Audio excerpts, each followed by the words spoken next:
Hi welcome to my vlog. ಇವತ್ತಿನ ವ್ಲಾಗಲ್ಲಿ ನಾನು ಹಪ್ಪಳ ಮಾಡ್ತಾಯಿದ್ದೀನಿ. ಹಪ್ಪಳ ಅಂದರೆ ನನಗೆ ಊರ ಕಡೆ ಮಾಡ್ತಾರೆ ಕಾಳು ಹಪ್ಪಳ, ಅದು ತುಂಬಾ ಇಷ್ಟ. ನಮ್ಮ ಅಮ್ಮಂಗೆ ತಿನ್ನಬೇಕು ಅಂತ 3-4 ದಿನದಿಂದ ತುಂಬ ತಲೆ ತಿಂತಾಯಿದೆ. ಅದಕ್ಕೋಸ್ಕರ ಫೈನಲಿ ಅವ್ರು ಬಂದು ಪ್ರಿಪೇರ್ ಮಾಡಿಕೊಡ್ತಾ ಇದ್ದಾರೆ. ಈ ಹಪ್ಪಳ ಮಾಡೋದಕ್ಕೆ ಉಳ್ಳಿಬೇಳೆ, ಅಲಸಂದೆ ಬೇಳೆ, ಉದ್ದಿನ ಬೇಳೆ, ಕಡಲೆಬೇಳೆ, ಅದಾದಮೇಲೆ ಜೀರಿಗೆ, ಖಾರದ ಪುಡಿ, ಅದಾದಮೇಲೆ ಉಪ್ಪನ್ನು ಹಾಕ್ಕೊಂಡು ಸೋಡಾ ಹಾಕ್ಕೊಂಡು ಚೆನ್ನಾಗಿ ಒಂದು ಹದವಾಗಿ ಮಿದ್ತಾ ಇದ್ದಾರೆ ಅಮ್ಮ. ನನಗೆ ತುಂಬ ಕಷ್ಟ ಆಗುತ್ತೆ ಮಿದಿಯೋದಕ್ಕೆ ಅಂದ್ಬಿಟ್ಟು ಅಮ್ಮನೇ ಮಿದ್ದು ಕೊಡ್ತಾಯಿದ್ರು.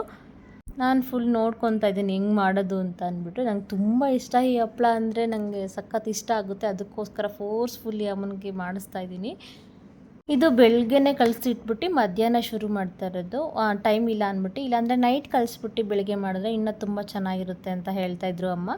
ಈ ಹಿಟ್ಟನ್ನ ಚೆನ್ನಾಗಿ ಒಂದು ಒಳ್ಳೆ ಕೋಲಲ್ಲಿ ಚಚ್ಕೋಬೇಕು, ಚೆನ್ನಾಗಿ ಮಿದಿಬೇಕು.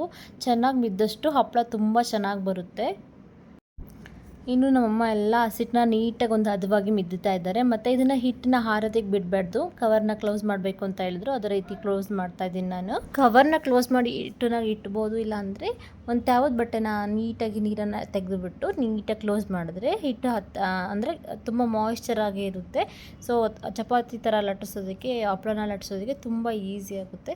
ಸೊ ಅದೇ ಟೆಕ್ನಿಕ್ ನಾವು ಯೂಸ್ ಮಾಡಿದ್ವಿ. ಇನ್ನು ಒಬ್ಬೊಬ್ಬರೇ ಇದನ್ನೆಲ್ಲ ಮಾಡೋದಕ್ಕೆ ತುಂಬಾ ಕಷ್ಟ ಆಗುತ್ತೆ. ಯಾರಾದರೂ ಒಂದು 3-4 ಜನ ಇದ್ದರೆ ಆರಾಮಾಗೆ ಮಾತಾಡಿಕೊಂಡು ಬೇಗ ಮುಗಿಸ್ಬೋದು.